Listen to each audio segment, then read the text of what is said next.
Up until now, we have delved into odds and prevalence, understanding when and how to apply them. Yet sometimes our focus shifts. It's not about the current cases, but the new ones emerging over a specific time frame. That's where cumulative incidence comes into play, a metric I am about to unveil in this session. Cumulative incidence paints the picture of disease occurrence within a population, showcasing the proportion of individuals who experience a fresh event during a designated period. It's all about the new cases. To compute it, we divide the number of new cases by the initial count of disease-free individuals at the start of the time frame. Now a quick reminder, new events only involve those individuals who did not have the condition when the observation began. They are excluded from both the numerator and the denominator. Cumulative incidence, like prevalence, is unitless. Its values range between 0 and 1 or 0 and 100% if expressed as percentage. A cumulative incidence of 0 implies 0 new cases within the study period.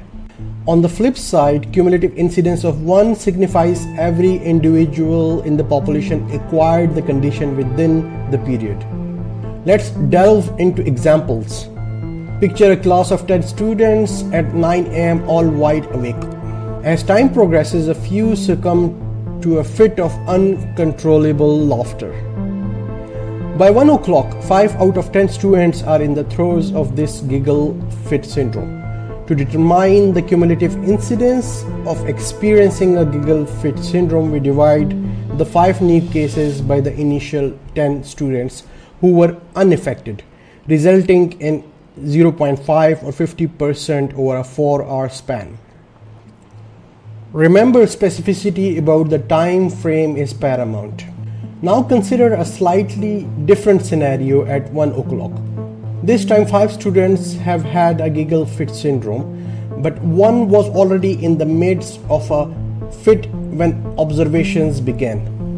Calculating the cumulative incidence here involves excluding those with the condition at the start, including the one who was already affected.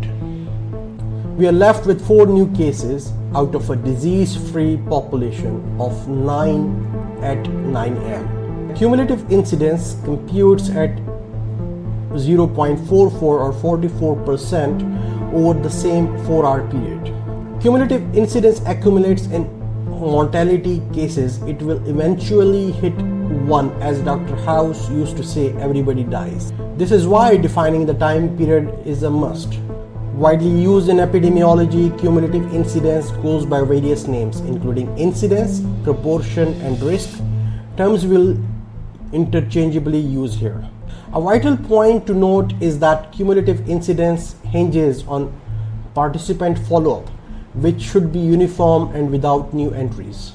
However, challenges like loss to follow-up, new subjects entering, or competing risks can affect its accuracy. So here is the twist. When these issues arise, we have got an alternative frequency measure in our toolkit. We will unpack in an upcoming session.